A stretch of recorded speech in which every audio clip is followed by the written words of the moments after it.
wanna be a part of Sunset Boulevard.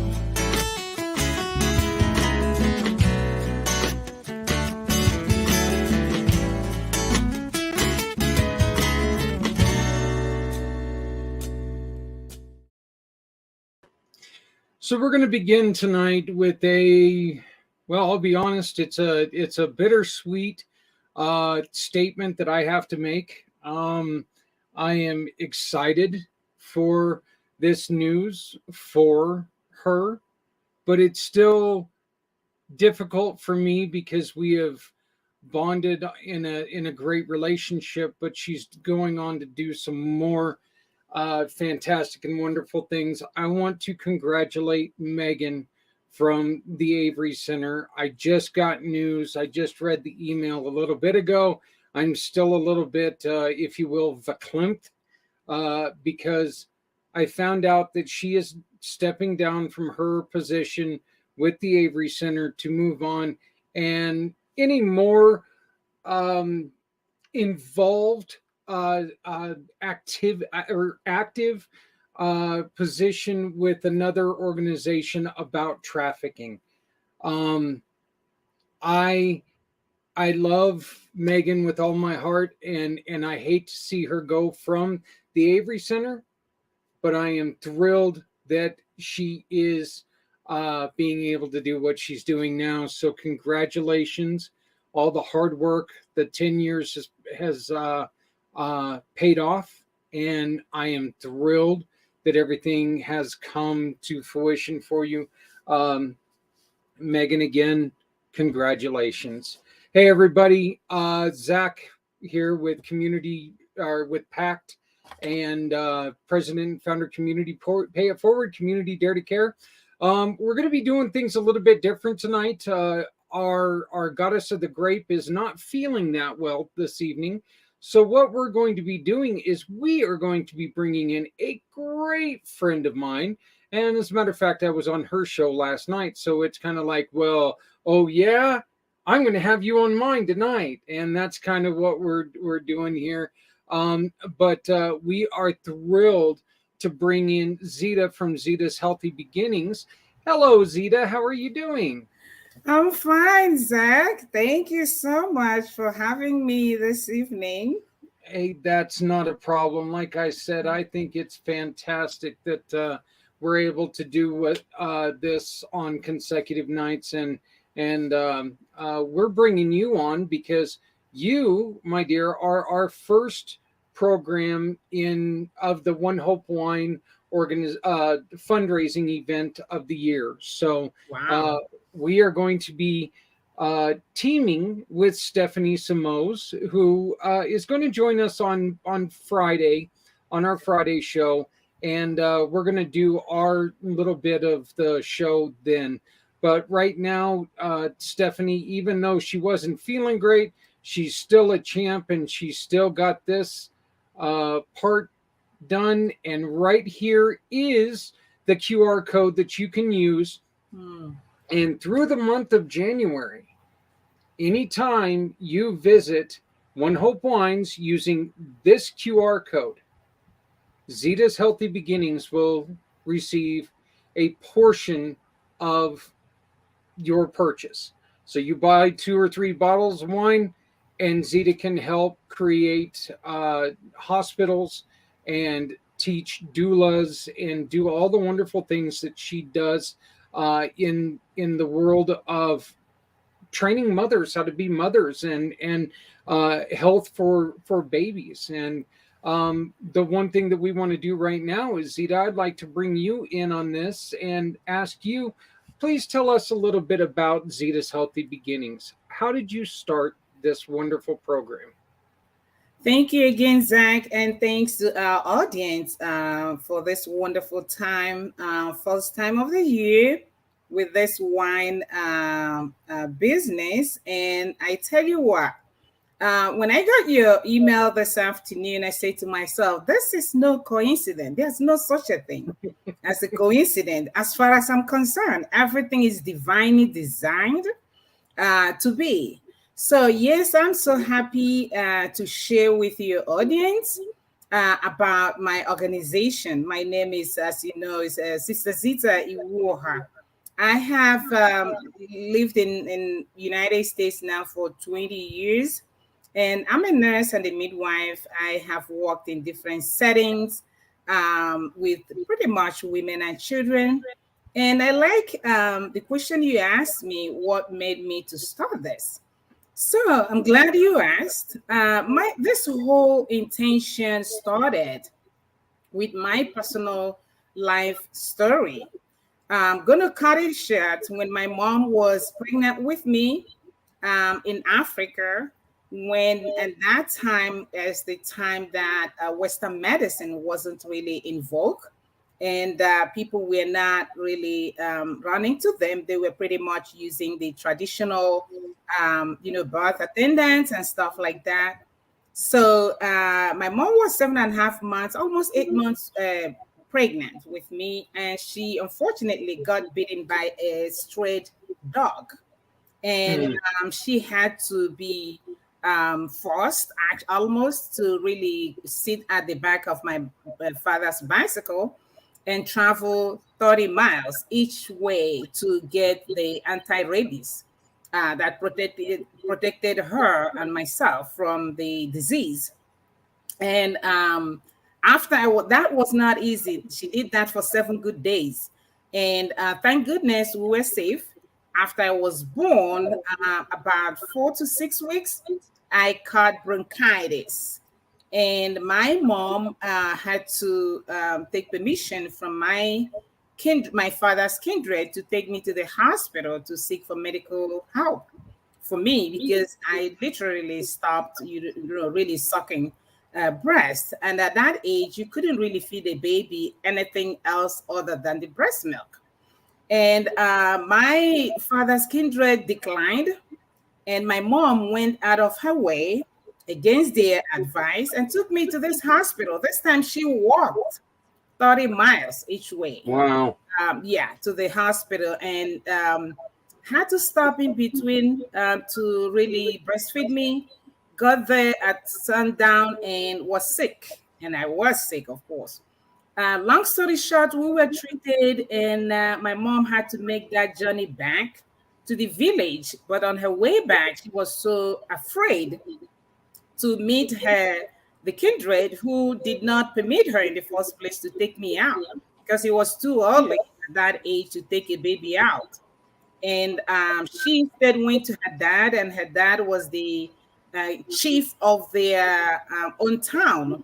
And her dad sent delegates that escorted my mom to my father's house, and she was really safe, and I was safe from our kindred. So when I was 7 years old, my mom did share that story with me, and I'm like, oh my gosh, what a way, for a woman to give birth, even be pregnant, went through all of that, then give birth to me, had to really walk all that, miles to make sure she secures health care for me and for herself. So I said to her, I think you've really given a lot. And that also tells me what mothers do, in most cases, silently, quietly, with nobody's recognition.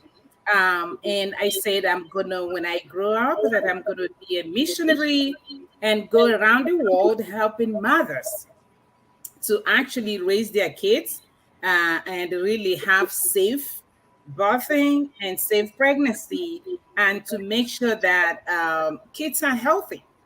So when I started growing up, just be careful what you wish, it usually comes to pass. And that's what I'm doing right now.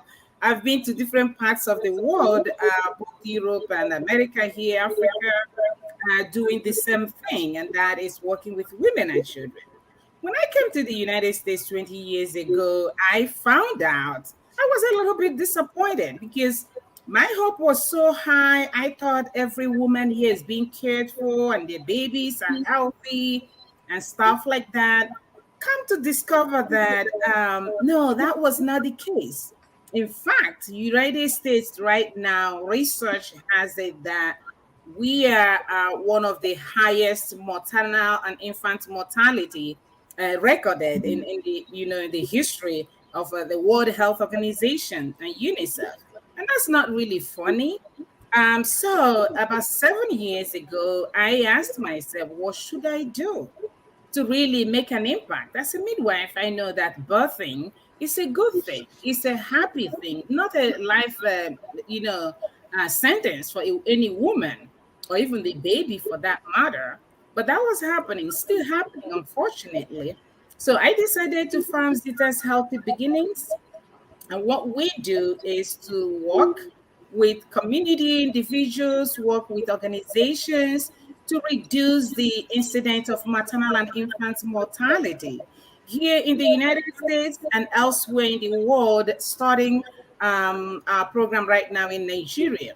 And what we do, how we do it is through education at all levels. We educate our educators, we also educate lay people.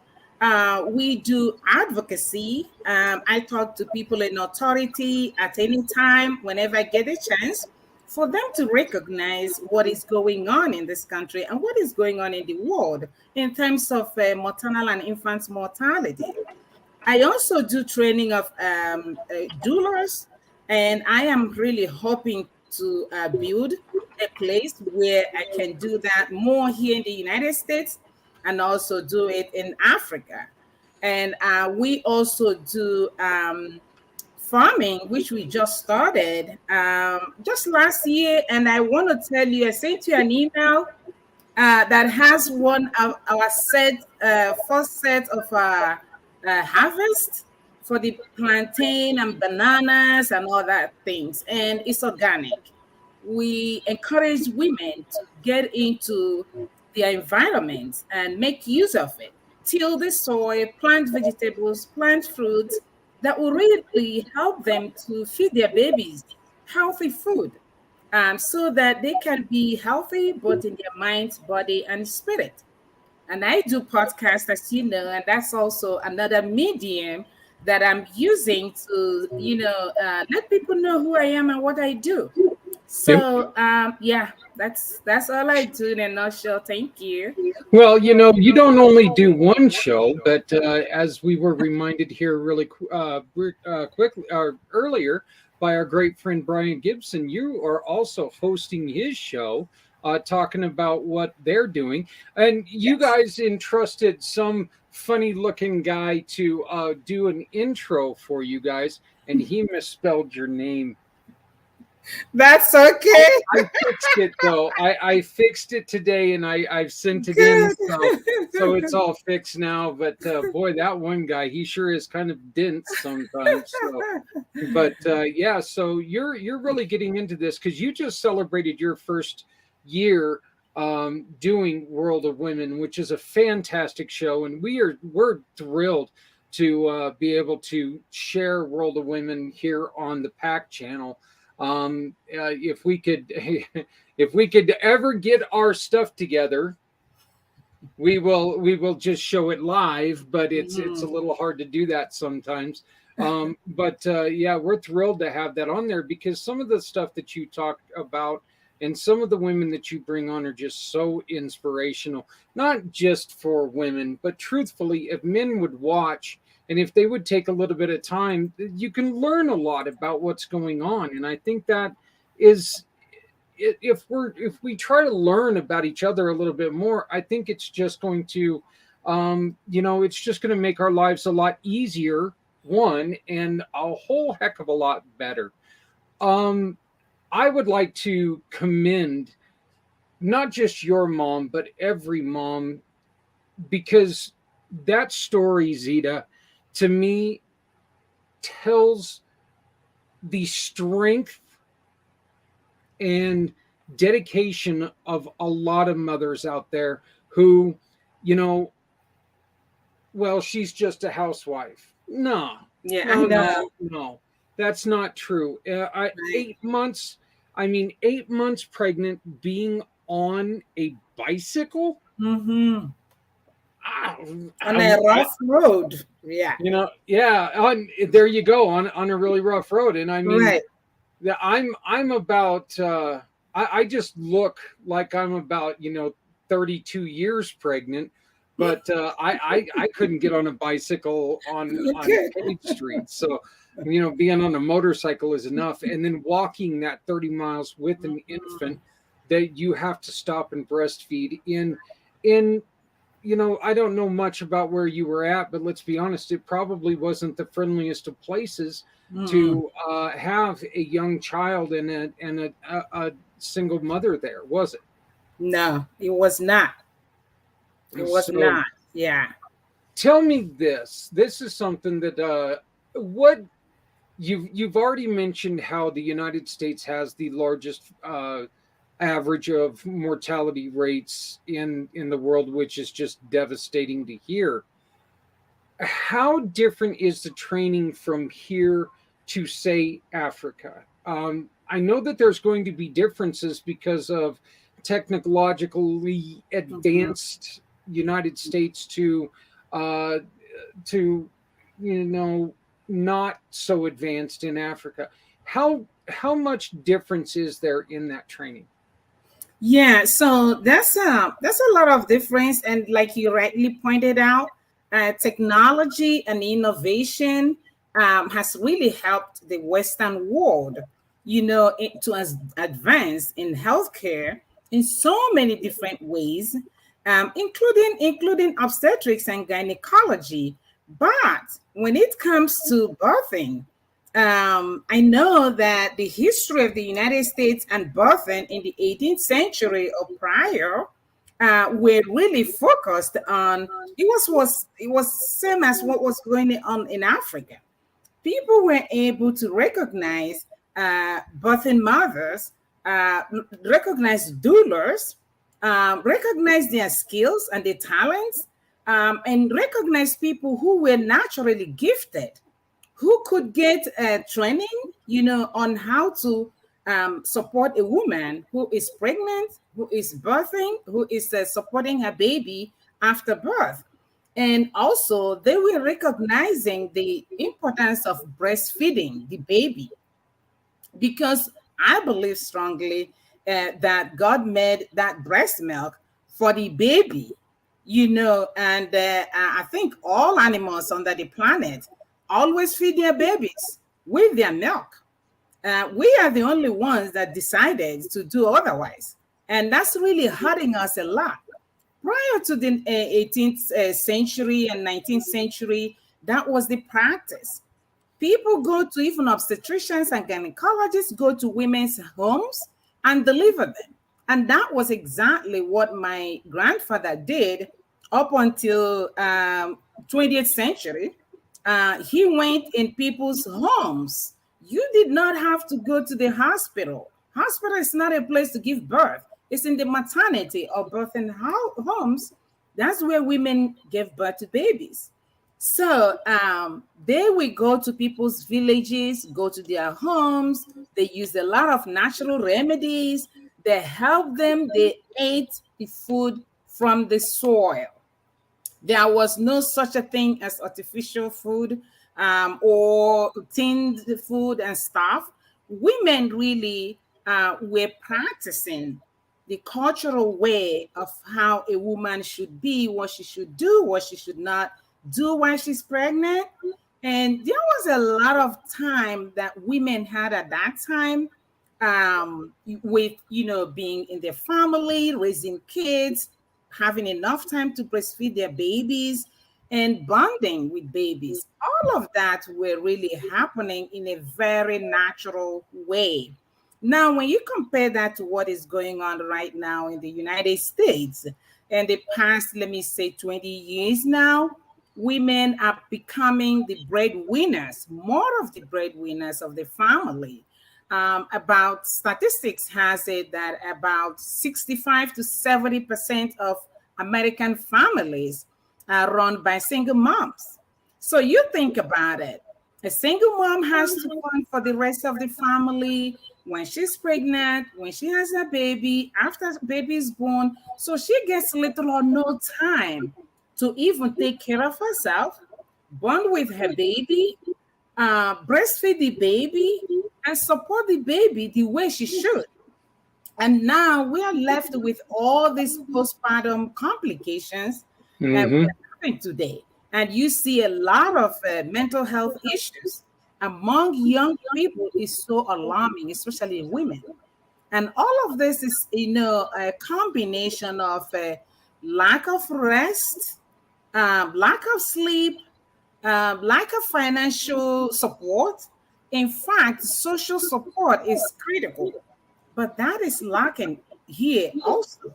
So when you put all of that together, that is really a huge difference. In Africa, when a woman has her first baby, the first 1 month, she is being supported by family and friends who come in, who cook food, who help her to even do sitz bath and stuff like that, help her nurture herself so she can be in the right frame of mind to nurture her baby. And the first 1 month of birth is very critical for any woman, especially after they give birth to their babies. But to find out that here, it really scares me when I see some of my moms, they say, oh, well, after I have my baby in 2 weeks, I'm going back to job. I'm like, oh my gosh, really? I mean, how do you even talk about that? You're still just going through all the motions of giving birth. Your baby's trying just to get acquainted with you, and here you are with the baby and running to the job.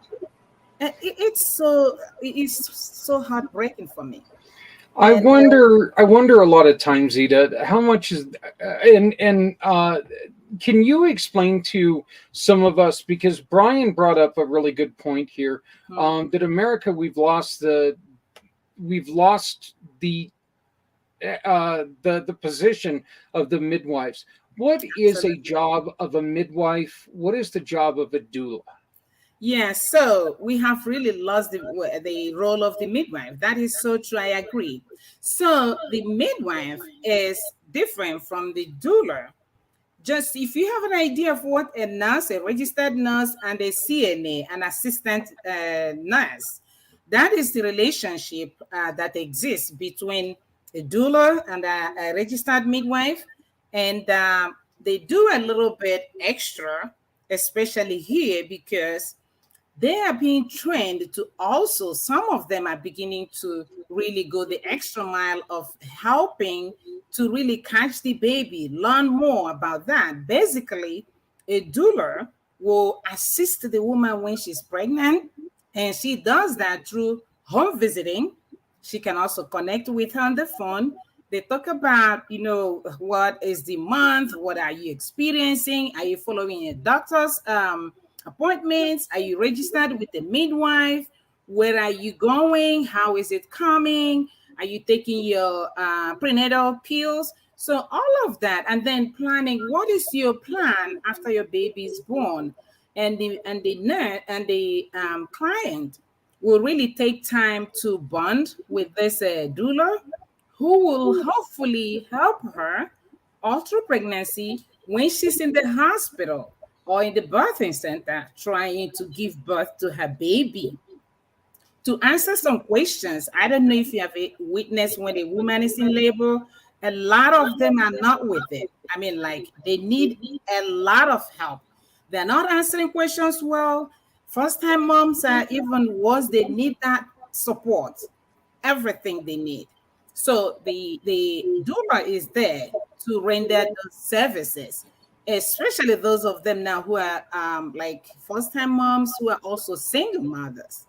They don't have that support from family. And if they do, they're not really professionals. Sometimes they don't even know the questions to ask. And with our healthcare getting so complicated right now, you need someone that has all it takes to really ask the right questions and be able to provide the right answers for the woman. They also support women in training and helping them on how to breastfeed.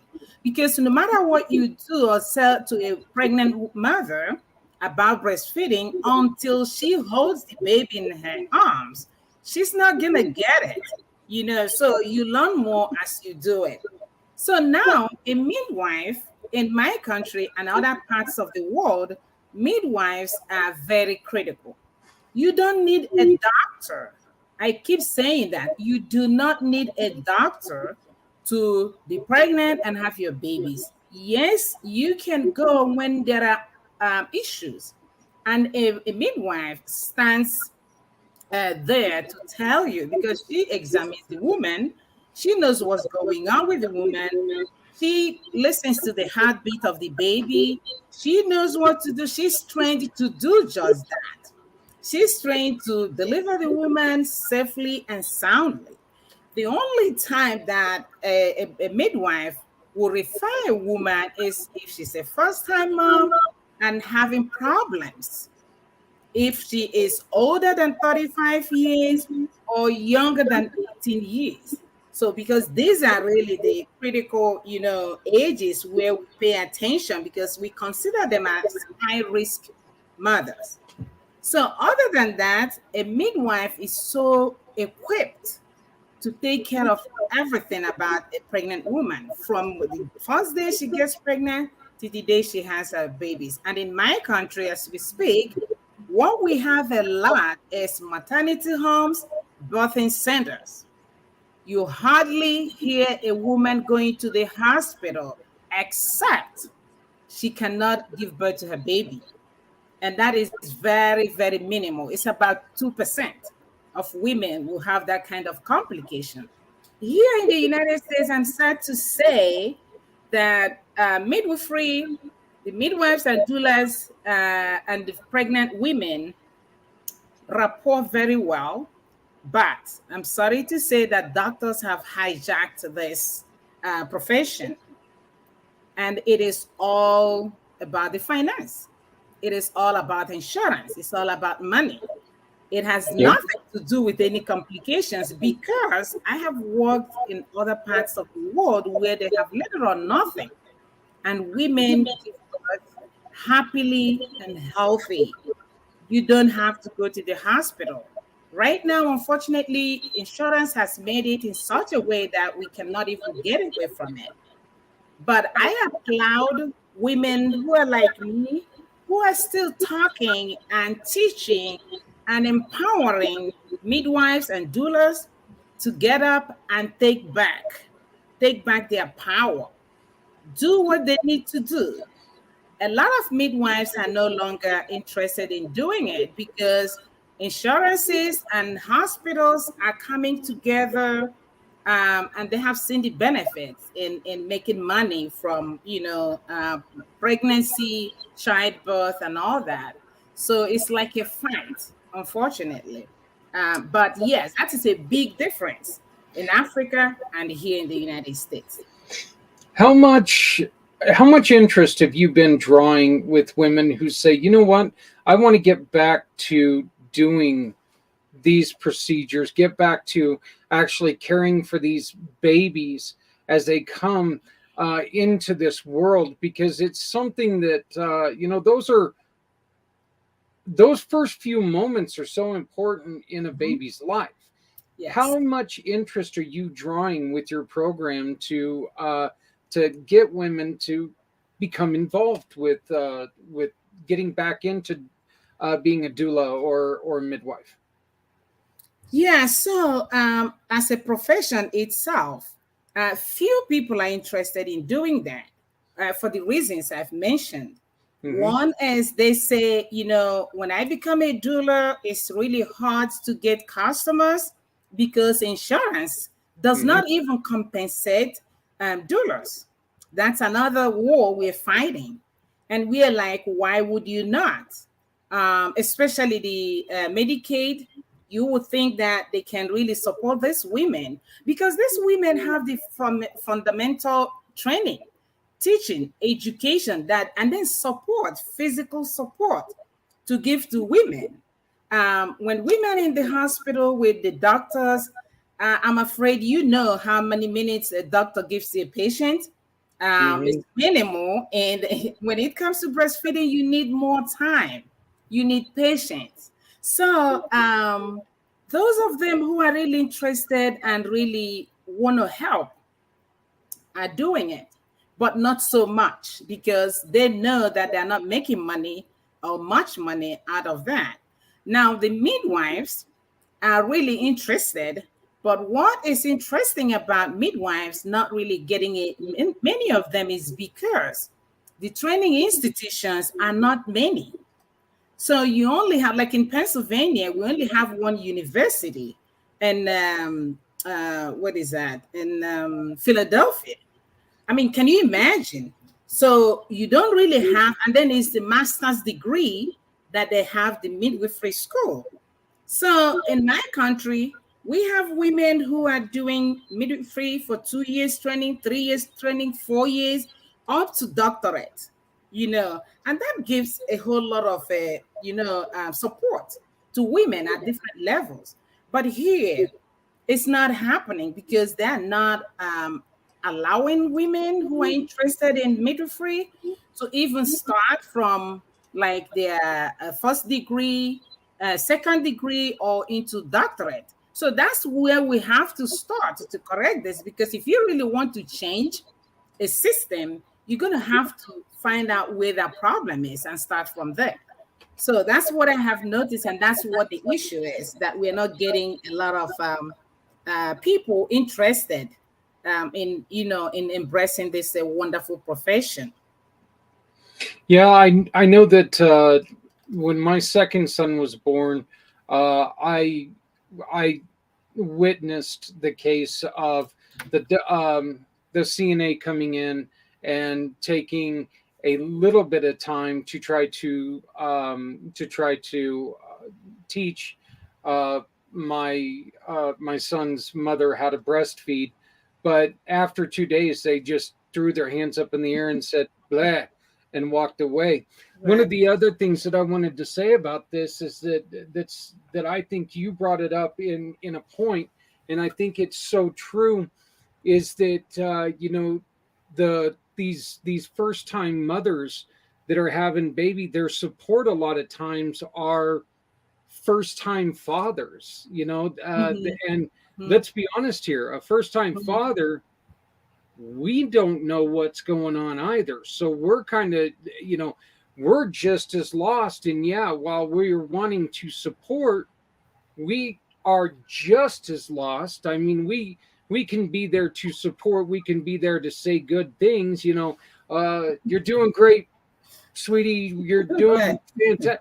But that's not actually, while it might be helping a little bit, that's not helping the baby come easier for her.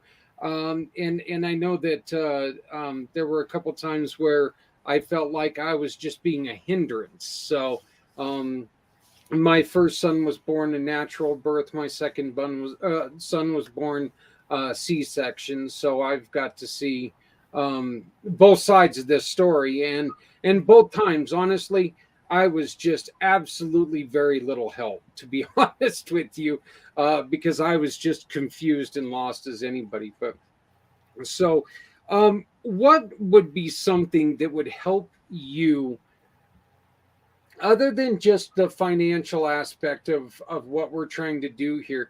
What are some of the other things that can help you get the word out about what you're doing? Yeah.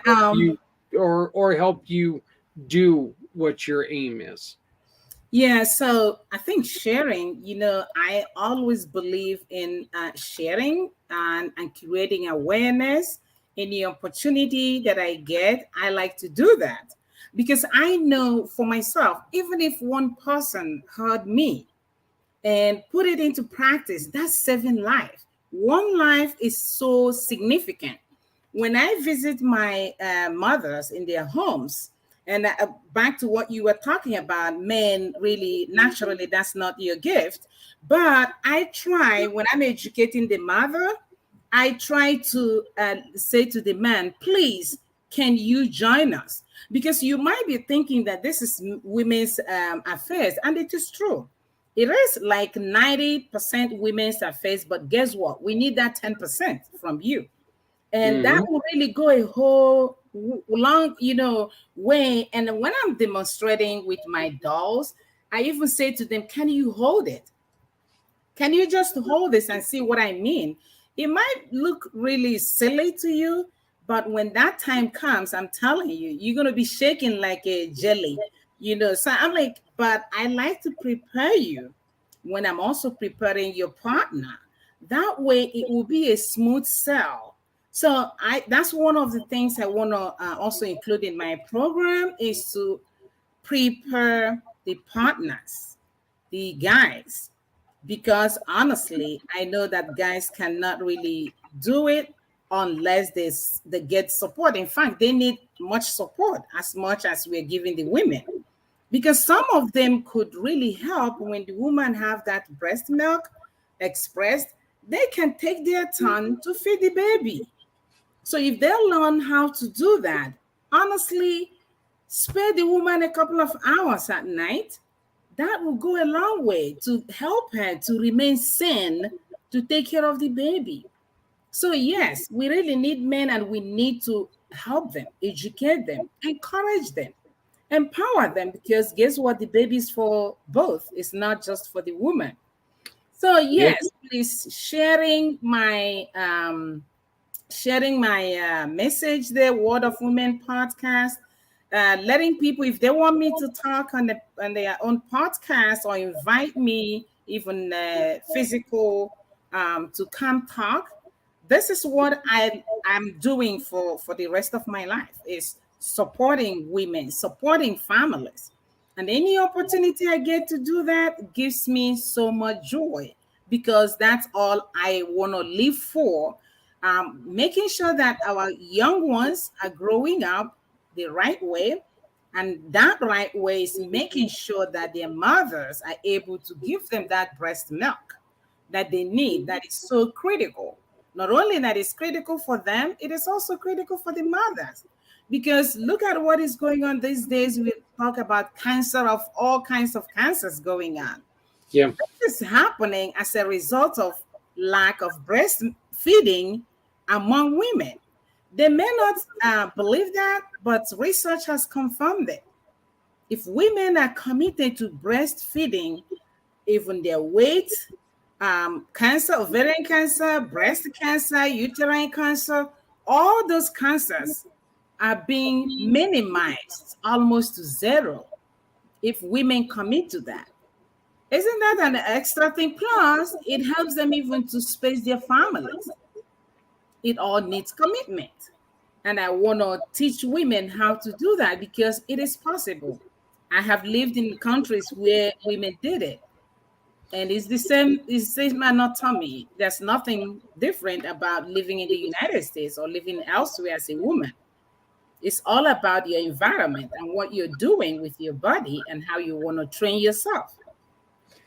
Yeah, and I think that's I really do. I think that once again you bring up a great point, because the food that we ingest today, and this isn't just, I'm not just talking about the baby foods, but everything that we ingest today, unless you go strictly organic, in which even strictly organic, there's stuff that's in the air that you're Mhm. still ingesting. Okay.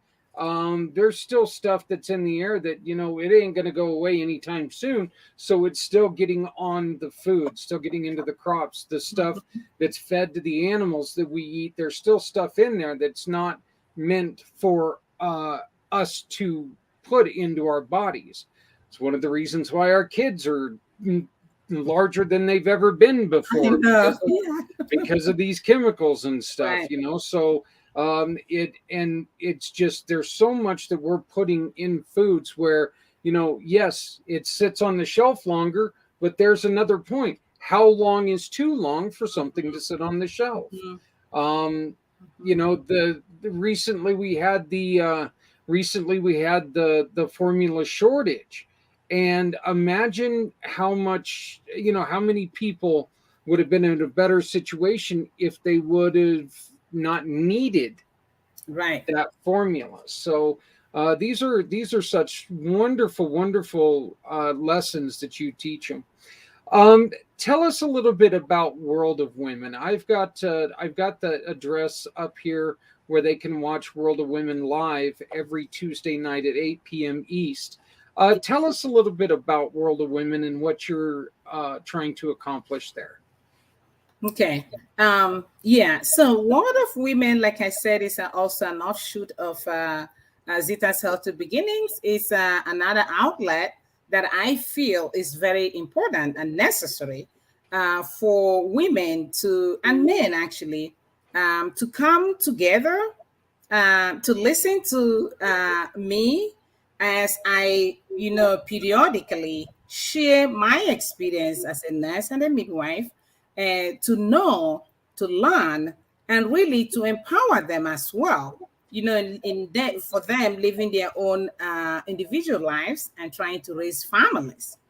I also use that opportunity to invite other women and men who are really interested, because I found that there are many people who are really interested in their own bodies, building themselves up in a healthy way, building families, or even their own community, and then the whole nation. There are individuals who are really committed to doing that, and there are individuals who have skills that they could share with us. So I invite people to come every Tuesday at 8 p.m. Eastern. I know some podcasts are being done, and they do it and then they just put it. Why I took the option of having people come and having audience is so that we can do it interactively, because I believe that every single person got ideas that could help the other person. So if we're really interacting, ask questions, make comments, make suggestions, people are able to learn better that way. So that's why I brought a Word of Women podcast, because I know that's where women thrive. We love to talk about life. We love to talk about our health. We love to talk about our families. We love to talk about businesses and Yep. stuff like that. So that's why I started World of Women podcast. Yeah, and like I said, yes, it is called World Women, but men, I'm telling you right now, check it out because it is. There's Yes. you're going to be able to learn a lot of things in there. So, I mean, it's not just it's a way for a lot of women to get on there and express what they do and tell us about what they do. But there's also guys on there who are interested in trying to help women in many aspects of life. Uh, I was lucky enough to be on the show last night when we introduced this wonderful looking uh, um, document, I guess I can say. It's a little shareable, but it's got the QR code on it. And this QR code right here, and you can also see it right up here in the corner. But when you scan that document, when you scan that QR code, it's going to take you to this form. Okay. All you have to do is visit any of these. You click on this little button right here on this form, and it's going to take you to all of our partners. You shop with any of those partners, and it doesn't, from all around the world, you can shop with any of those partners. You make a purchase with them, you take a photo of your receipt, or you upload your receipt right there. You give us your name, you give us your email if you would like to dedicate your receipt in honor of someone, like my mother. I would love to honor some things in her, and I don't want to say memory because she's still here. I would like to dedicate it to her for all the work that she's done. We do ask you for your phone number and address, but they're not. You don't see the red button there. They are not mandatory. And then you simply hit submit. And when you do that, your purchases will go to Zeta by using this wonderful form right here. It will send us the information that you purchased through one of our partners, and our partners are going to give us a referral, and that referral becomes a much needed donation to Zeta and Zeta's Healthy Beginnings. So, Zita, how did they get a hold of you? So they can call my cell phone, 412 926 They can also send me an email at izywuoha@yahoo.co.uk. You can still go on my website, and we have zitahealthy.org. And if you go to our Linktree email link, you can still get us there, and it's a Linktree. That's the link.ee. I think it's TEE/zitahealthy.org. So you will get, any way you want to get us. Is very easy to locate us. Or you can also go just on my LinkedIn. I just put in there Zita or Zita Iwuoha, and I will come up. So yes, if you go to, also we are on what do you call that, Instagram, TikTok. So yes, you have a lot of options that people can locate us, see what we're doing, and just find ways to connect with us. I still haven't gotten on to TikTok yet. I don't. I haven't tried that yet. My wife, however, she is a huge fan of TikTok, but not something that I do all the time. But I guess I'm going to have to do it here pretty soon. Zita, I wanted just take, and I want to thank you so very much for joining us tonight and letting us learn more about Zita's Healthy Beginnings. I look forward to when you're going to join us again here in 2 weeks for our halfway point, and we can keep telling people more about what you do. I did want to bring up. Now I got to reconfigure all of my other screen on my computer because I've been going through so much. But I did want to bring this up one last time for right now. And Zita, I will be sharing this with you, this form with you, so you can pass it to everyone. But please remember, for the next month, when you go to this QR code, the one on the flyer, not the one in the corner, but anytime that you shop for wine with through our dear friend and Stephanie, all of our love is going out to you right now. Get feeling better.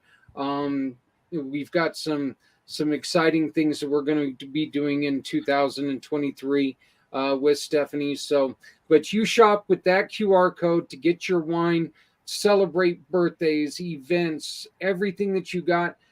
Do it, and Zita's Healthy Beginnings is going to be the benefactor of your having a good time. What is better than having a good time knowing that you're supporting a great cause?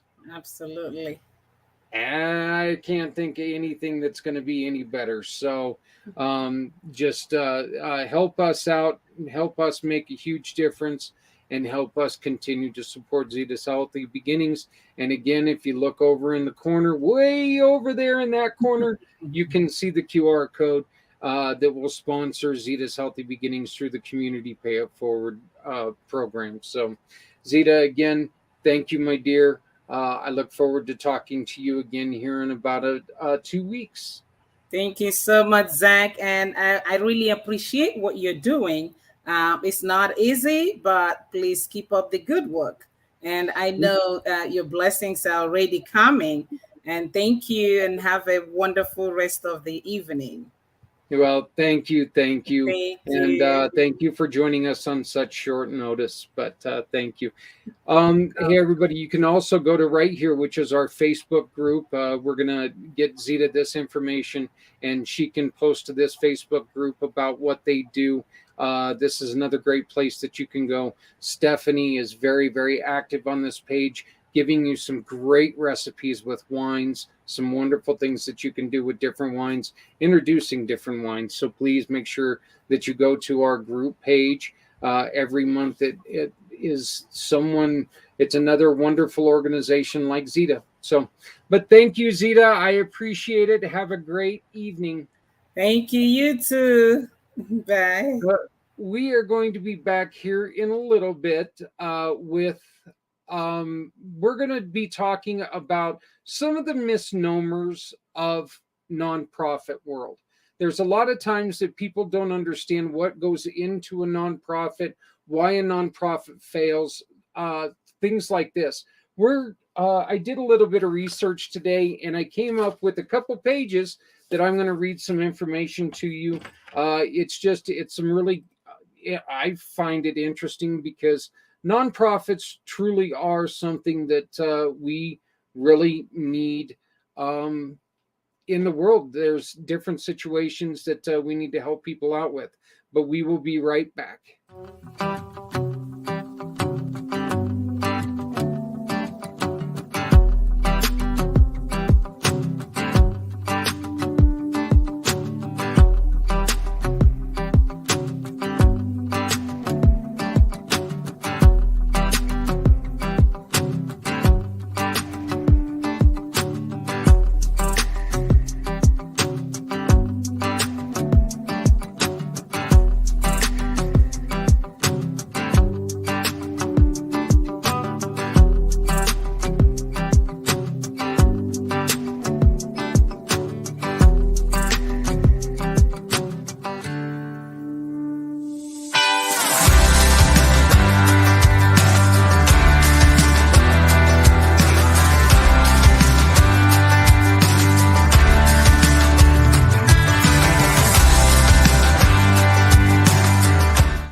Once again, you can help out Zita's Healthy Beginnings by simply scanning the QR code right here or going to the event page that is right down here, or,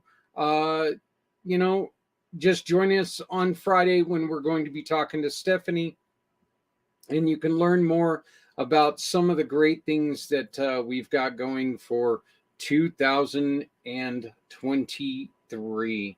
It's a long year because it's a year that is just beginning. Also remember that when you visit the QR code that's in the corner of your screen right now, it's going to take you to this form. This form is specifically for Zita's Healthy Beginnings. And what happens here is you scan on that, and this comes up. You go to this link right here, and it takes you to our verified partners page. You take a photo, and when you shop with any of those partners, you take a photo or you upload the receipt if you get it emailed to you. You enter in your name and your email. If you would like to dedicate it to somebody, you can. If you would like to give us your phone number, please, you can. If you'd like to give us your address and possibly get some gifts from us, you can.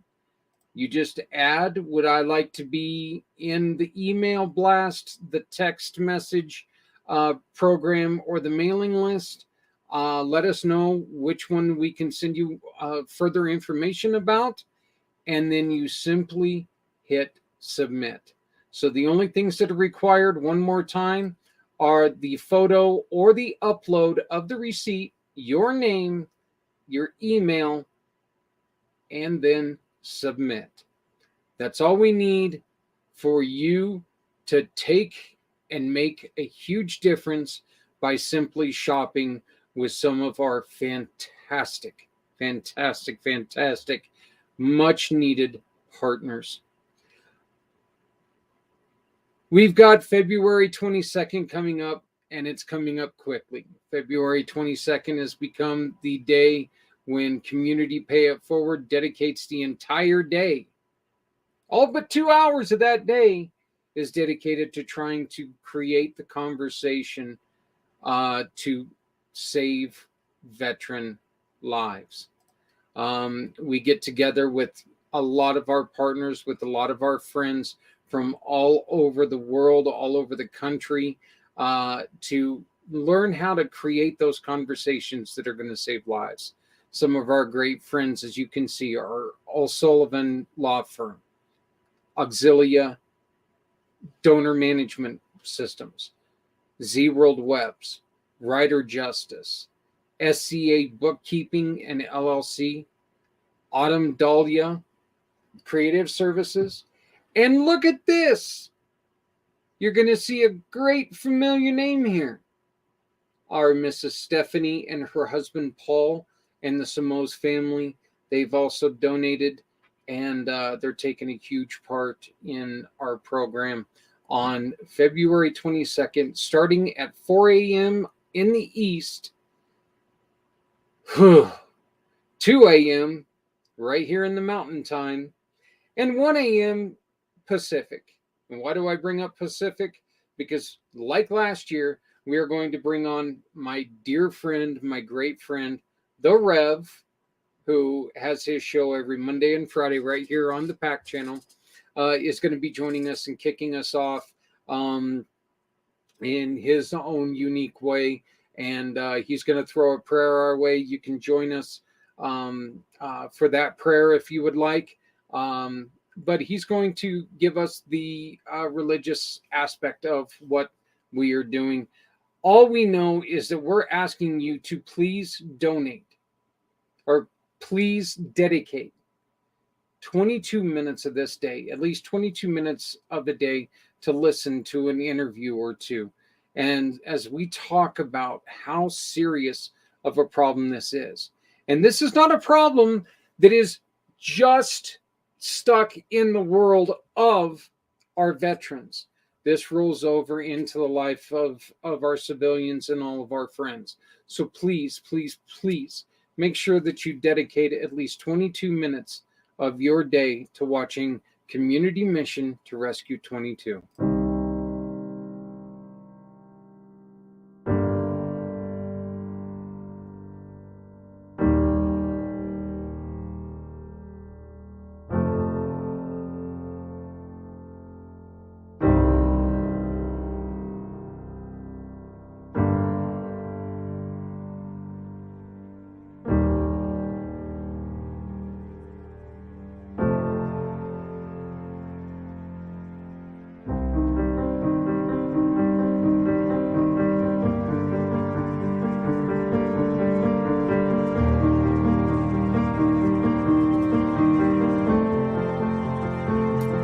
Hello, I'm Zach Clayton of Community Pay It Forward, Community Dare to Care, and the PAC channels.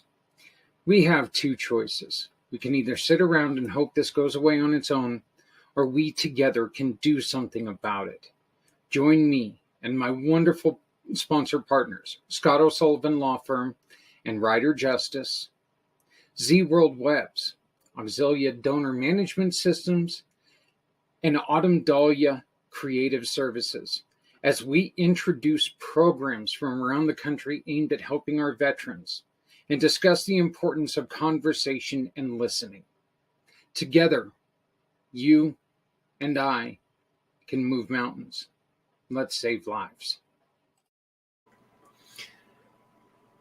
We also want to thank and remind everybody that this show is promoting One Hope Wines, because One Hope Wines is in concert with what we think, and we want to make sure that everything that we do in a day is you're able to donate to something that you love, something you care about. Please, please, please drink very responsibly. Remember that the life that you destroy might not just be your own, it could be others.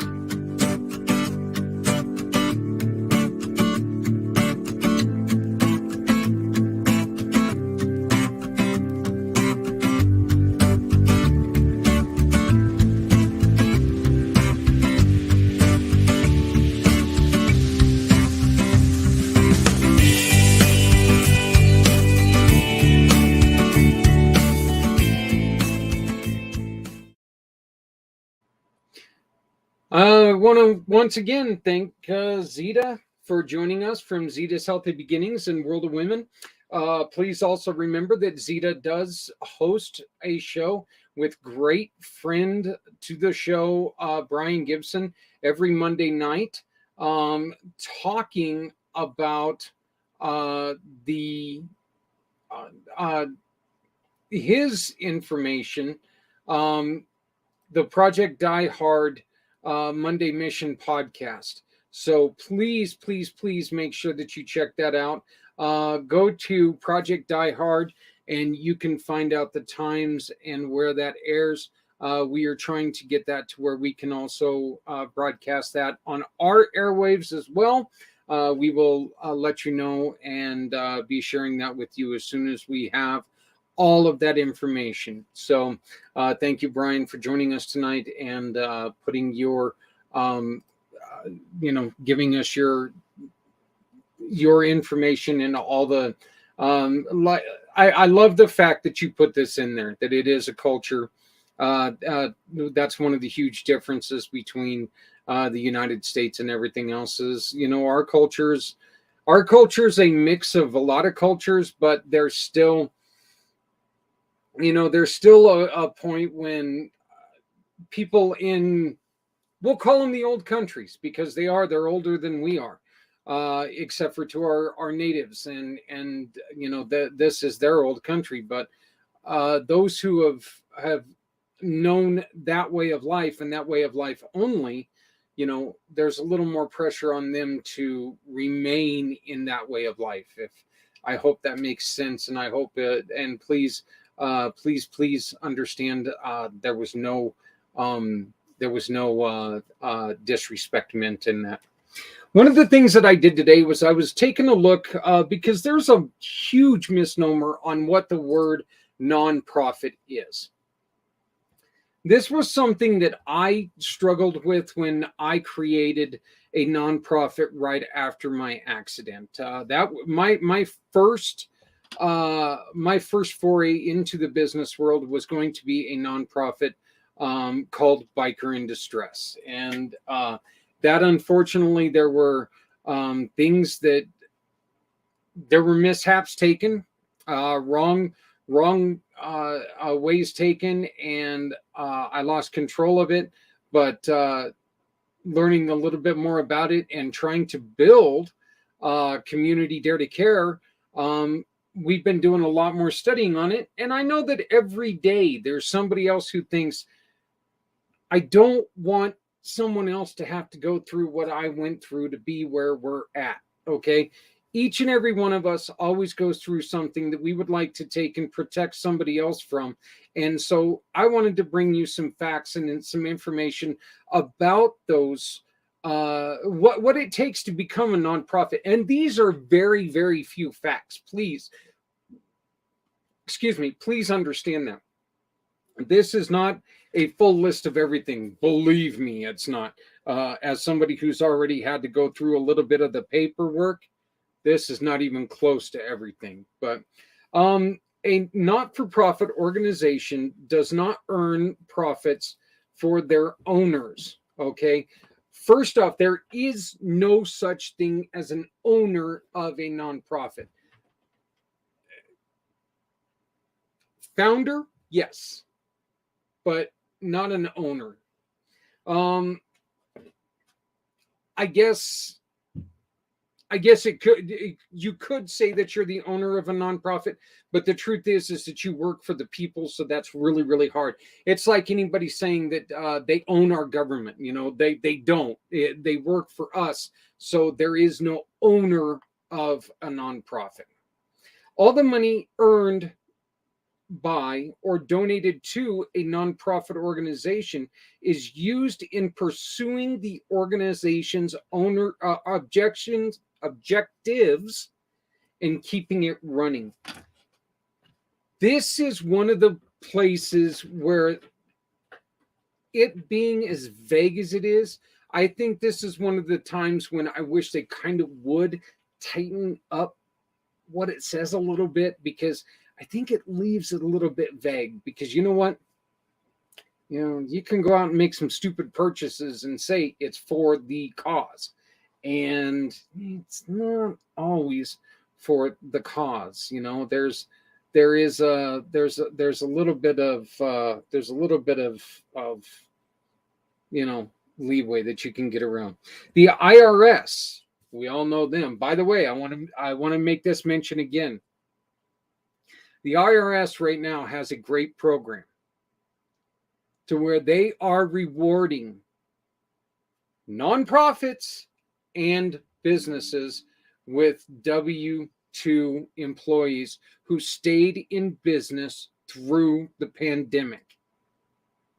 If you stayed in business, or if you created a business during the pandemic, you need to call our great friend Larry and see how he can help you. Larry Goldstein, sorry, I drew a blank on his last name because I claim head injury, but I wasn't that smart to begin with. Ha ha ha. Anyway, call Larry Goldstein because he can help get you money. And here's a little more information about Larry, and then we will get going on this. I saw the words IRS, and I saw my shiny squirrel. He jumped out there and attacked me. So, but here's some more information about how you, simply by having W-2 employees and staying in business during the pandemic and doing the right thing by your employees, how you can be rewarded for simply doing what you do.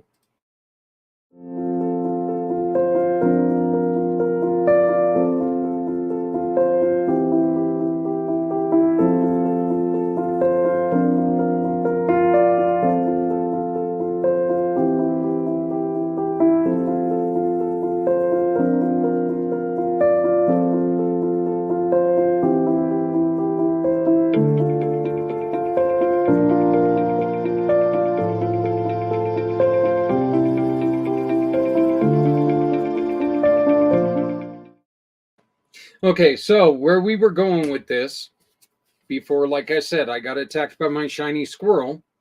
The IRS, which regulates tax exempt status, and that's something that's very important that you got to remember, is that you're not messing around with, just some section of the government that doesn't really pay attention. You are messing with when you're in a nonprofit, you're dealing with the IRS, so you really got to be careful.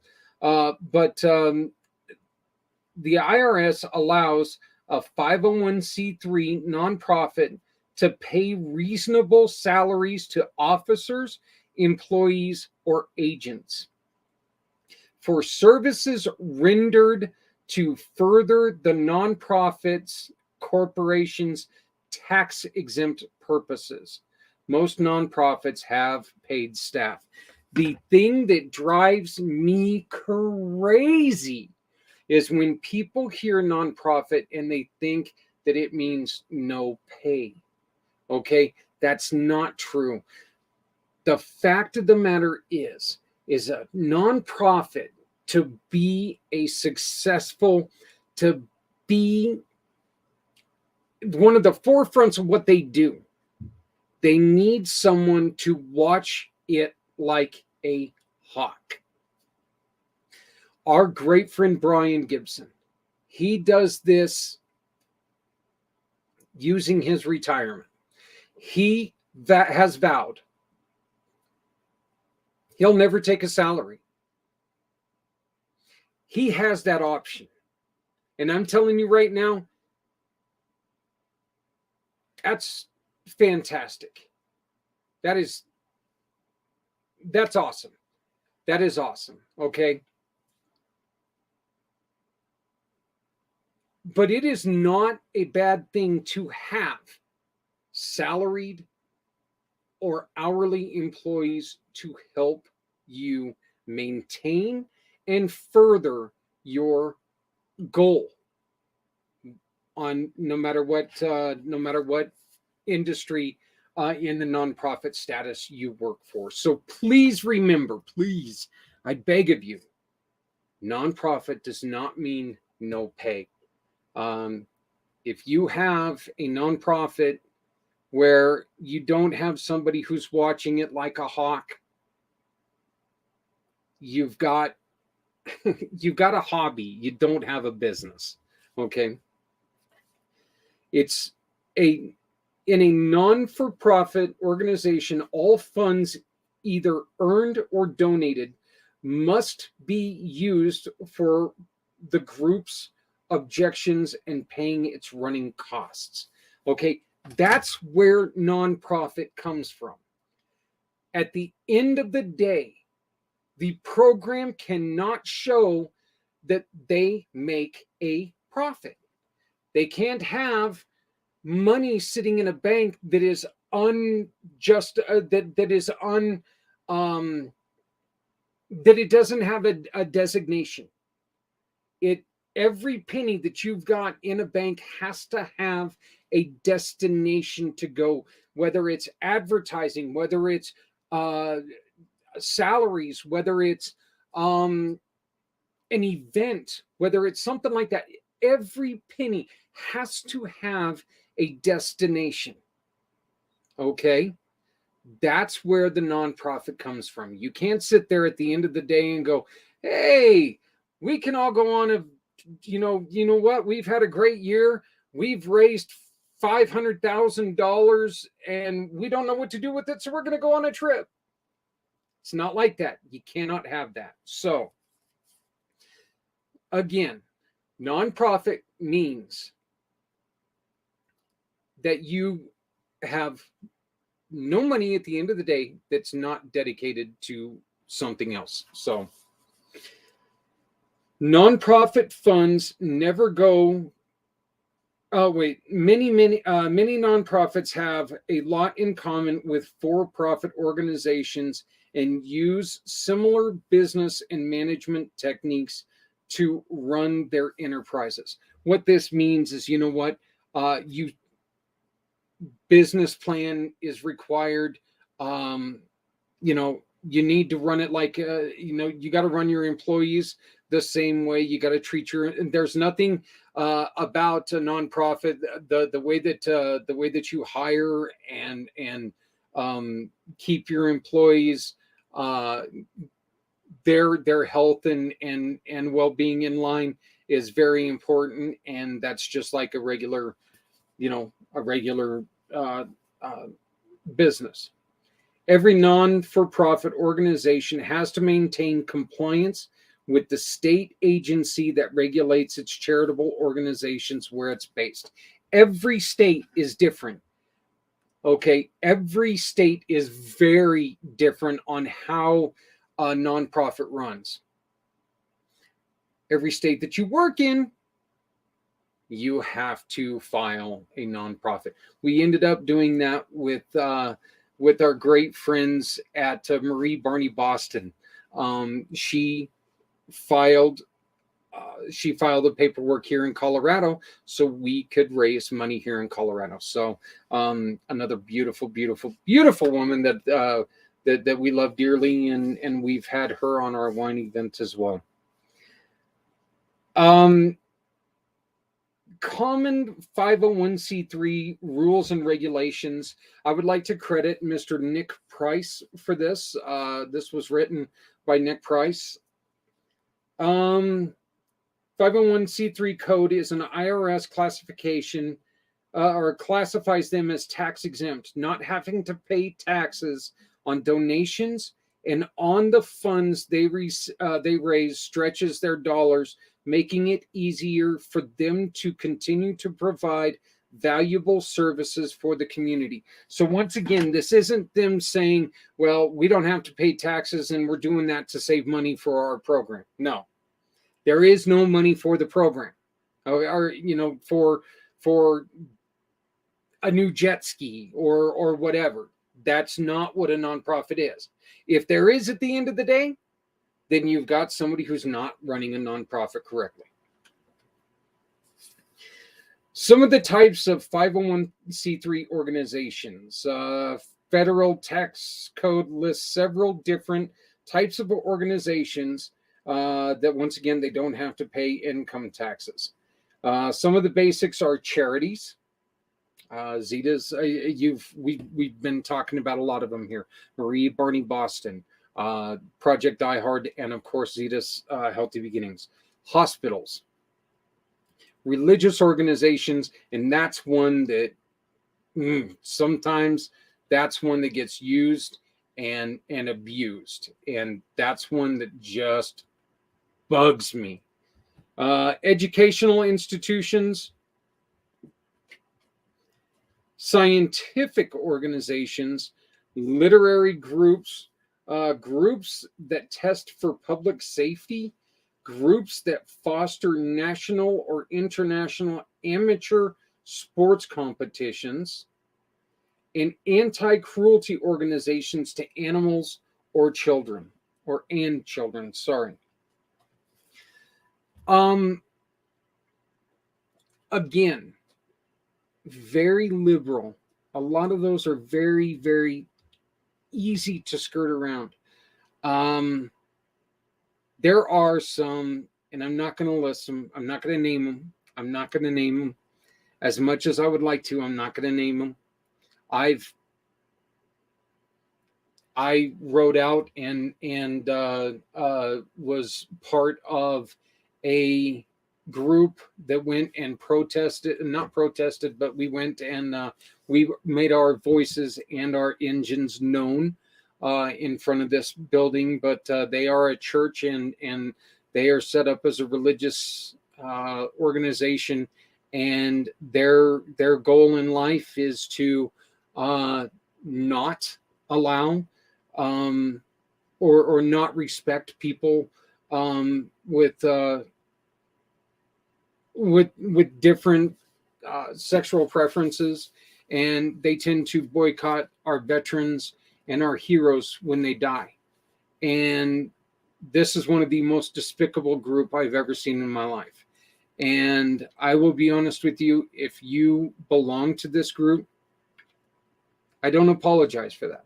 I don't, because what you're doing is wrong. It's very wrong. So, but that's one of the places where a religious group is able to take and using the religious jurisdiction on here, or not jurisdiction, the religious organization type here, they're able to get away with doing a lot of things. Startup rules for 501c3 organizations. Okay, these are some. Once again, these are some. Please understand there are so many more.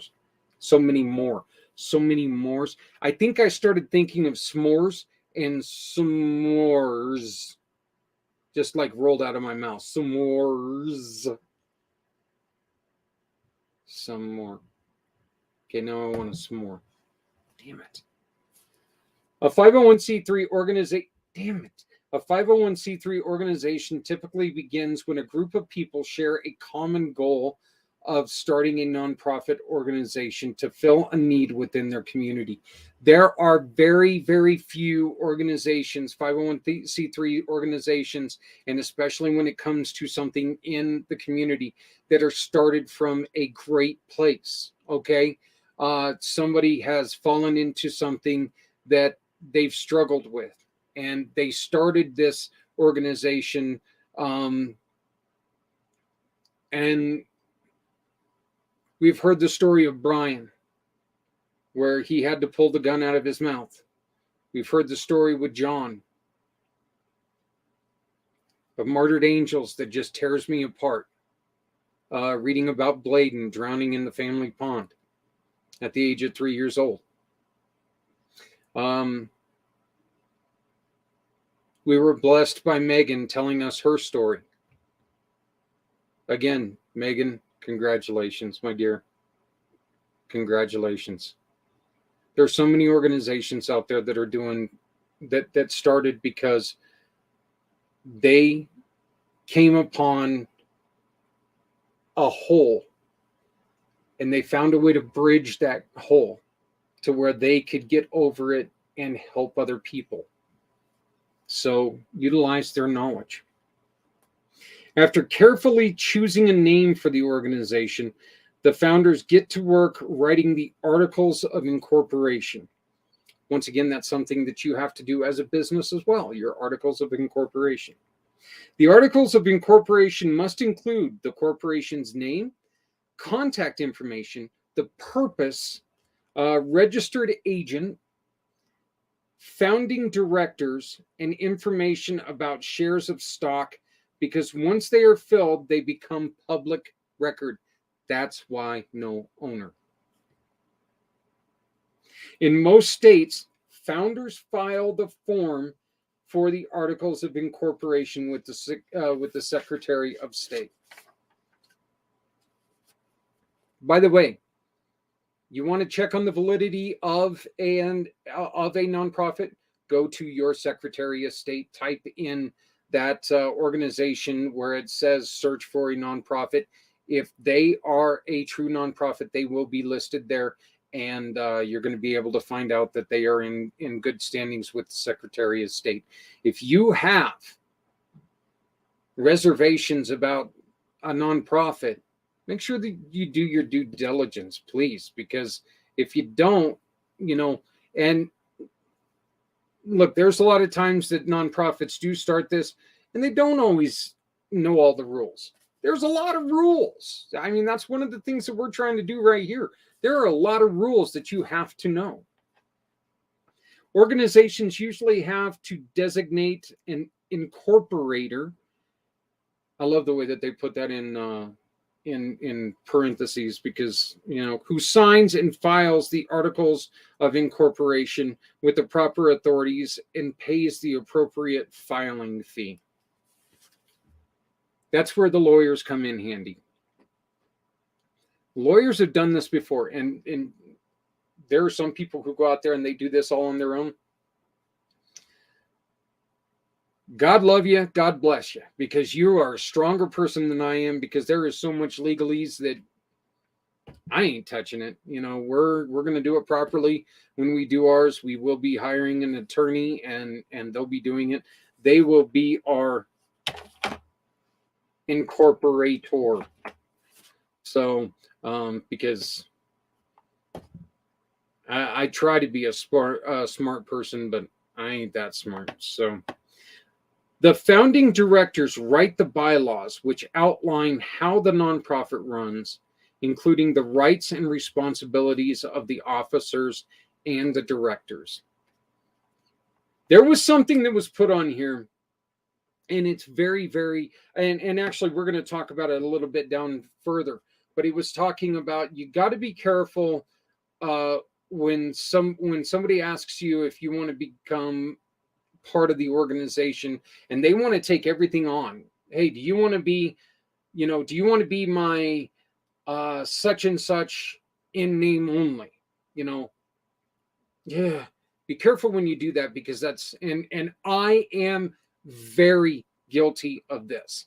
After what happened to me with my nonprofit and the way it ended, it's very hard for me to give up any control to anyone. My wife and I have had she's tried to pound it through my thick skull that you need to release some of the responsibility, and I find it hard to do. I've been trying to work on that. Hopefully I'm getting better, but I'm not going to promise. But I'll tell you, and especially in the nonprofit world, because there are so many things that you got to do. You do have to deal with so many more people who just sit there and they're, overview boards and just, it's crazy. So anybody who says, you know what, we want to bring you in name only, I would, humble opinion, try to convince them otherwise, or slowly back away, because that's something that there's too much work for one person to do. The next step is usually appoint a founding board of directors and hold the first board meeting. Board meetings are very structured. You have to have a and excuse me if on I'm just going to go with an adjutant. We used an adjutant, which is or a secretary. So that's their job is to basically record the entire board meeting and have it there for public consumption. Your board meetings are open to the public. They need what you discuss needs to be open to the public. The public needs to know what's going on. So after that, the board needs to follow up on obtaining all the proper licenses and permits and open a bank account for the nonprofit's funds. You cannot put it into someone's private fund. It has to be a there's dual signing, and it has to be a in one account for the nonprofit's use and the nonprofit's use only. So that is something that is very, very important. Here's a couple requirements to maintain a 501c3 status. The government intends for nonprofit entities to remain nonprofit entities so they can set some rules and tax exemption organizations they must obey in order to keep their tax exempt status. Not knowing these rules isn't an excuse for disobeying them. I love that. Those who try to blur or cross the line end up with fines or face other legal consequences in court, including that wonderful word of the one to fraud. I was trying to think of a better term for it, but if you go fraudulent trying to, tell people that, yeah, I'm raising money for such and such thing, and they find out you're not doing anything with it, you can go to... Here are 6 things to watch out for. Private benefit. Organizations that apply for tax exempt status cannot serve the private interests or privately benefit of any individual or organization besides itself. If somebody comes to you and they say, you know what? Well, I'm going to buy this grill for myself. They use their tax exempt status and the government finds out about it. That was illegally obtained. Don't do that. Smack on the hands. Nonprofits are not allowed to urge their members to support or oppose legislation. They may participate in small amount of lobbying, but lobbying activities may not exceed a certain amount of an organization's total expense. Here in Colorado, this year, this last midterm, we had something about the gaming rights of nonprofits. You cannot have a nonprofit come out and spend millions of dollars to say, we support this passing. It's not like a business that can come out and say, you know what, we're going to put $30 million on this and say, we really support this. But nonprofits, you're not allowed to do that. Political campaign activity. A nonprofit organization may not financially support or endorse any political candidates verbally or in writing. They may not oppose candidates either. This rule applies to candidates at every level, that's local, state, and federal. So where we all have candidates that we would like to support or back, or candidates that we don't want to support or back, we're not, in the nonprofit world, you're not allowed to go out and tell people about it. It doesn't. It just doesn't. It's a no. Don't do that. I don't know why the hell you would do that anyway. Your purpose is to help people. You want to make sure that you're actually helping people instead of trying to make a statement. Unrelated business income. Nonprofit organizations are not allowed to generate too much income from a purpose that is unrelated to the nonprofit. An organization that regularly operates a trade or business that is unrelated to the nonprofit and makes significant contributions to the organization will need to pay taxes. Basically, you cannot, there's thrift stores are one of the biggest things. Okay, thrift stores, they a lot of times sponsor, we'll go with Habitat for Humanity. Habitat for Humanity, they run a thrift store that goes towards their organization.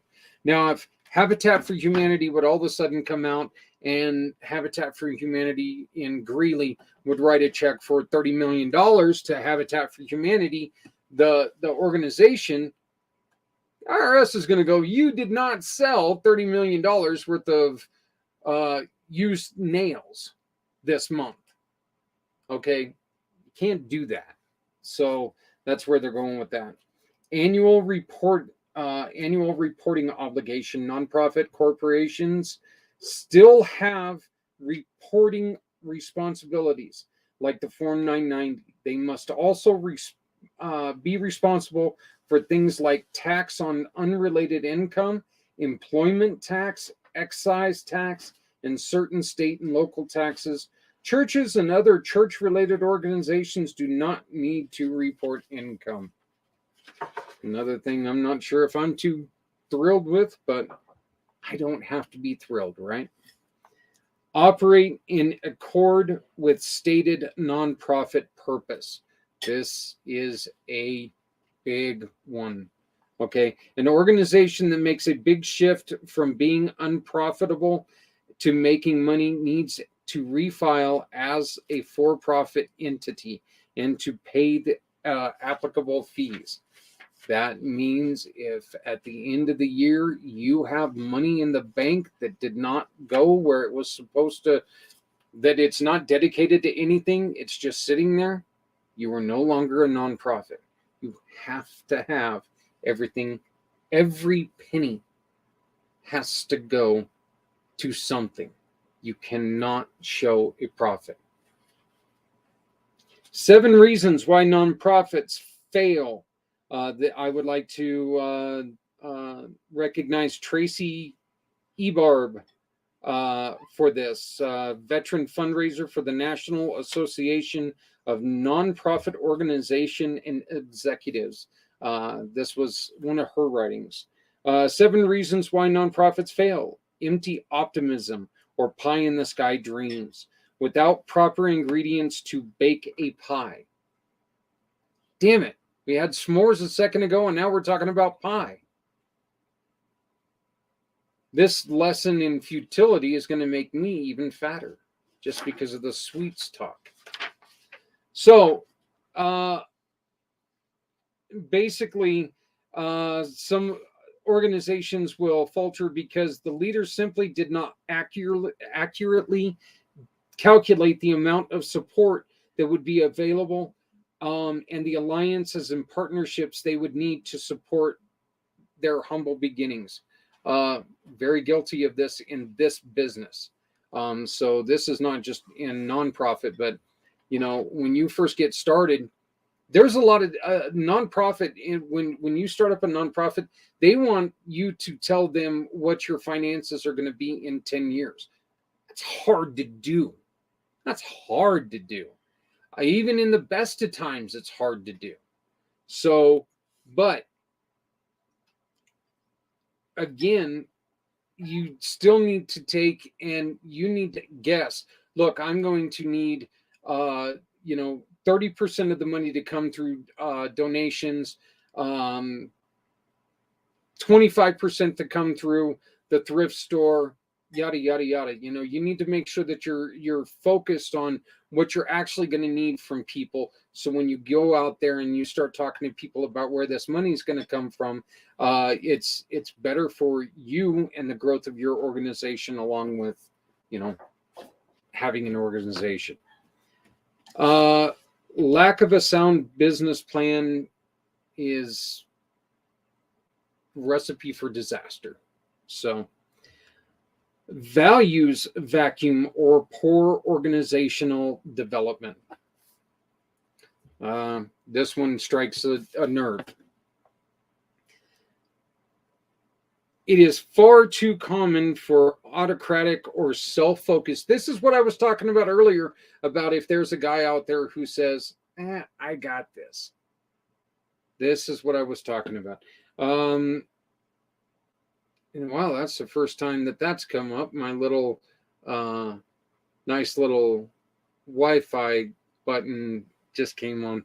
But anyway, for self-focused founders to establish one core value: do as I say. These nonprofit heads find it very difficult to transfer authority or to share the limelight or leadership with an empowered team. I mentioned I am terrible at this. I've been terrible at this for, you know, my entire life. It's something that I've been struggling with, and hopefully I'll get over that. But I do work hard. There's little internal trust and insufficient values to guard against abuse of power, privilege, and people. So just remember that. If you're starting out an organization, just remember the people that you're bringing in. You're bringing them in for a reason. You're not bringing them in to be a pretty person sitting on a seat. So, competitive blinders or we're unique. There's no one like us in the market. This is another one that, you know, every business is a little unique. Okay. You're going to have places like McDonald's and Burger King. Very similar. Right up and down. Very similar. But there's also a difference there, you know. So there's businesses like yours somewhere. It's kind of like we talk about every once in a while, where if you're going through something where you feel like no one has ever been through that, I'm here to tell you people have been through it before. Your unique is different because it's unique to you, and you are going through things that other people may not realize and may not be able to 100% comprehend. But there are people who have been through things very, very similar to you. This is kind of the same thing. Often it's because they are so focused on the needs and crises around the crisis around them, or they cannot imagine anyone or anything that would detour them from their righteous ends. Charities are often unfamiliar with or even repelled by the notion of competitors, so they don't recognize true rivals or adjust to compete. This is something that is so the nonprofit world, I'm just going to say it, the nonprofit world a lot of times is like being in the biker world. You have people who want to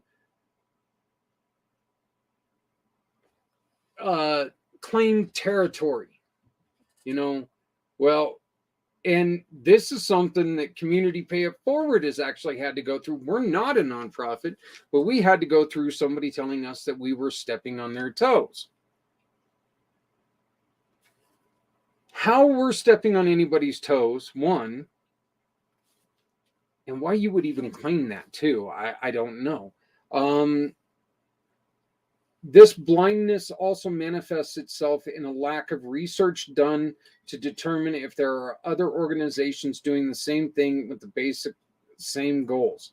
Cooperation, even merging with another organization, would be so much more efficient. Again, We went to an organization that will remain nameless, and we told them what we were trying to do. We tried to bring them on board for this event, and we were told we were stepping on their toes. I couldn't help but laugh because they weren't doing anything on that day, and I didn't see how we were stepping on their toes. Iced innovation or notion that our website is good enough for now. This right here, I'm just going to say this is where what we talk about on ADA compliant websites is very, very important, because there are very, very few nonprofits in the world that can take that $75,000 hit that these lawyers are going out and dinging people on.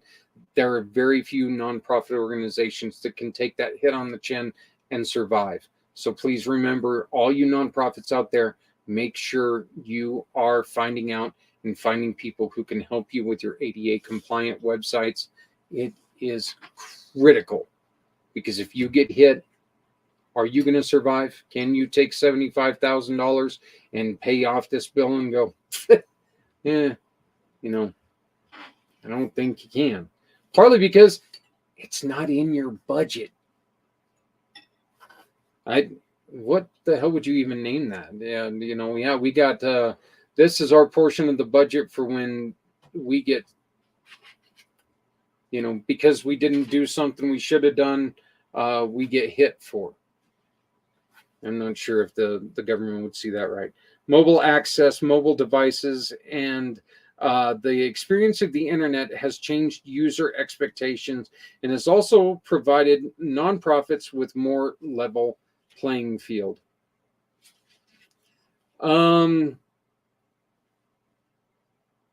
Companies which are disruptive, or at least are very different from doing business as usual, are able to make more of an impact. So if you can prove yourself, as doing something just as good as the bigger guys, but do it at a more ground level, do it at a more, in our community, there's more people who are going to be responsive if you've got better technology, if your website is better. Ask yourself this question: is your organization set up to allow donors to find and give you what they want to give, when they want to give it? Now pick up your smartphone and see how easily and quickly, or not, you can find your site and make a donation, because they will not go to a desktop and make this donation. If they can't find it on their phone, we tell our son all the time, out of sight, out of mind. If they're thinking about it right then and there, they want to donate right then and there. Maybe they heard your commercial on the radio. Maybe they heard somebody talking about it and they're like going, hey, sounds great. I think I want to. They try to look it up on their phone and the print is too small. They can't find the donation button. It doesn't click like it's supposed to. You're going to lose out on donations. So make sure that you take really good care of that. The good news is that all technology makes the playing field for causes more level if you use it properly. Today's technology also, any sized organization, the ability gives. Okay, let me try this again in English, because that's the language I know. Today's technology allows any sized organization the ability to communicate, educate, and engage on a greater scale than ever before at a relatively little cost. Go to communitypayitforward.us, go to ADA compliant websites. There's a couple great people in there that can build a website for you and make sure that it has everything that you need to continue doing what you're doing. Okay, so they can give you everything that you need to do, everything you need to concentrate on. I'm quickly running out of time, so if you do not innovate, you will disappear. And if there's no adjustment of the creative content, communications, or methods of the new times and trends, you will miss out on opportunities. Don't be judged as adequate and perhaps antiquated, sorry, not adequate, antiquated and perhaps irrelevant. Make sure that you are enabled, you can capture attention in a crowded field and present new ways for people to engage with your mission. Mission creep, or yeah, we should do that too, because charities are in the business of changing the world. Their leaders are often seen to stop themselves from seeing every need as a call. Seeing every need as a call. I don't know why I marked that, but it didn't make a lot of sense to me. This result is lack of mission clarity, and a donor confusion. And especially if you listen to me say that, it's going to be donor confusion. Stop. Be careful that you forget who the real boss is. Once again, the real boss is not the CEO. The real boss is not the guy that sits in the fancy chair. And quite frankly, if he's doing it right, he doesn't even make all the decisions. He's part of making the decisions, but actually very little part if they do it right, if they got a good board. The money is more important than the mission is put on here, and I understand what they're saying. So bear with me for a second. Nonprofits exist to serve and meet the needs on a global scale. We care deeply for the causes we embrace, often to the detriment of our founders. One man is not an army. One man cannot fulfill the needs of a nonprofit. A successful nonprofit knows that their number one customer is their donors. Without the donors, there would be no impact, no people served, no mouths fed, no backs clothed. So that's where they are. That's where she mentions that the money is more important than the mission. Without the money, there is no mission. So, the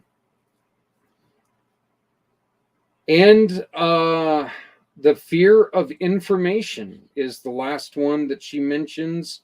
There's a paralysis in analysis. That's just fun to say because I actually said it correctly.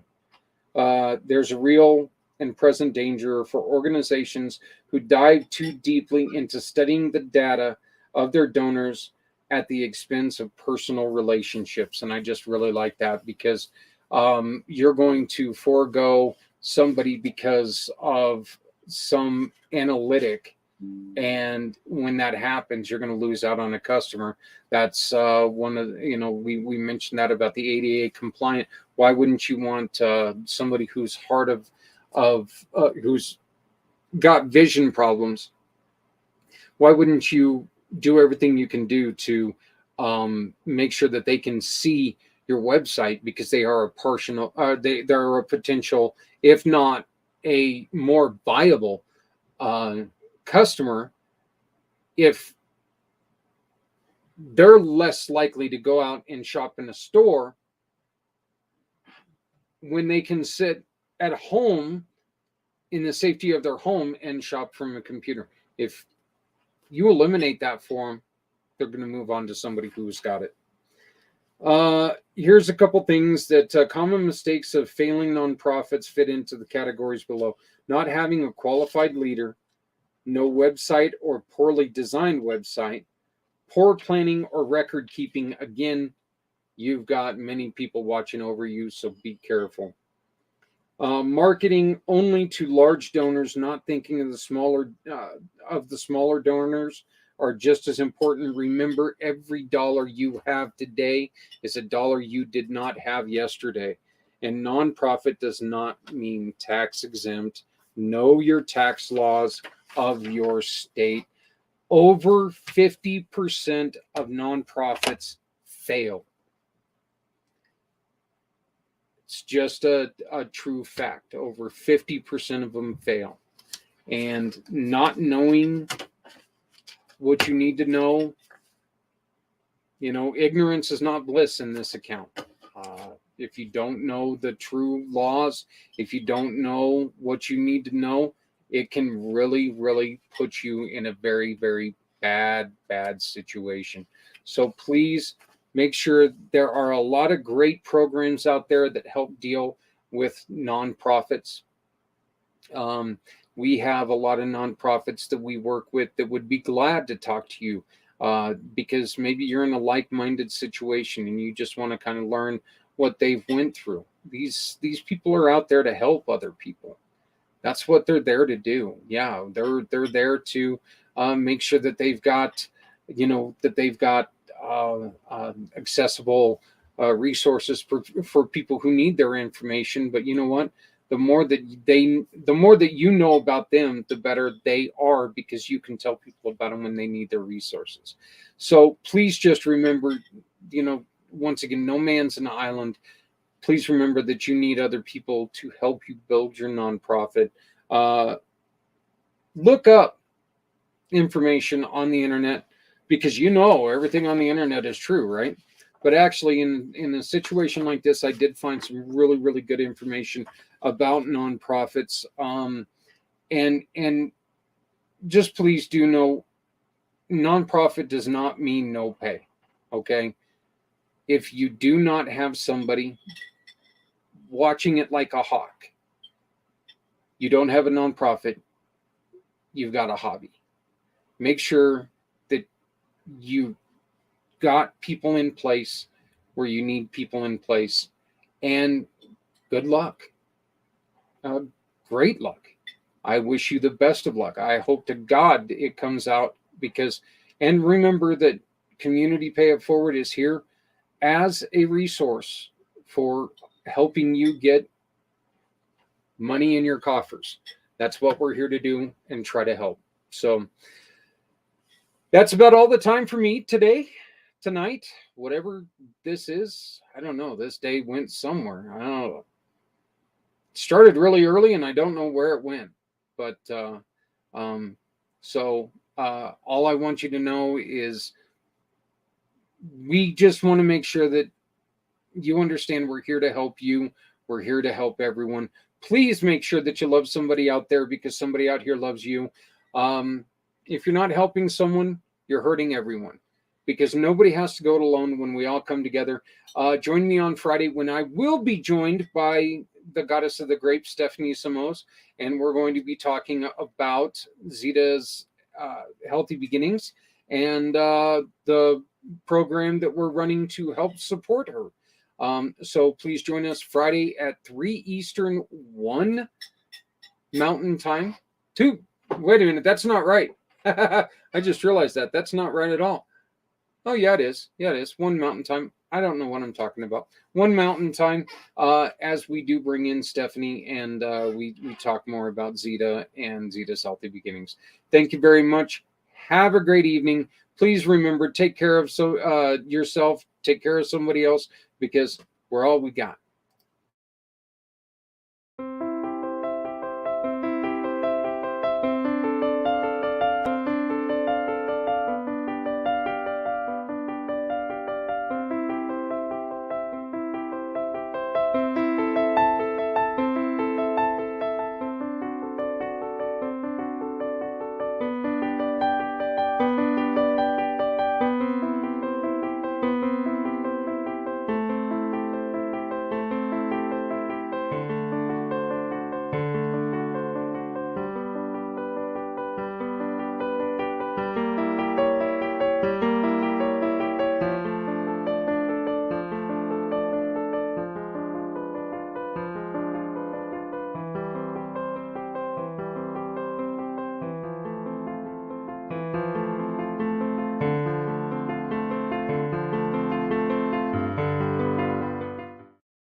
Stepping out of her fear, bring me home.